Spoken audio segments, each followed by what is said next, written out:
અને જે અજમલભાઈનો મુદ્દો હતો તે બાબતે શું નક્કી કરવામાં આવ્યું? જે મદદ રાજ્ય સરકારે કરી એની પણ જાણકારી બધાએ આગેવાનોએ આપી કે ભાઈ આ કેસની અંદર ગુનેગારોને પકડીને એને પાસામાં મૂક્યા એ પણ જાણકારી આપી.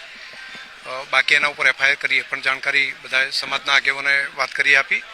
અને હજુ પણ એને પૂરતો ન્યાય મળે એના માટે સમાજના 10 આગેવાનોની એક કમિટી બની અને કમિટી જે નિર્ણય કરીને આપે એ પ્રમાણે, અને કોઈએ રેલી કે એની અંદર જોડાવવું નહીં એવો આ સમાજે અહીંયા આગળ વઢિયાર અને જતોડા પરગણાના સમાજે નિર્ણય કર્યો છે સામૂહિક રીતે.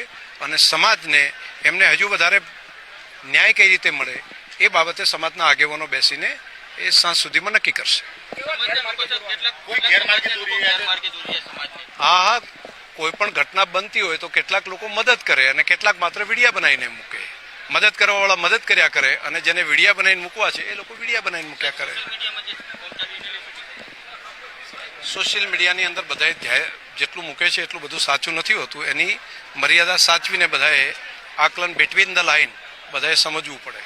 અચ્છા, આવનારા સમયના અંદર જે ગાંધીનગર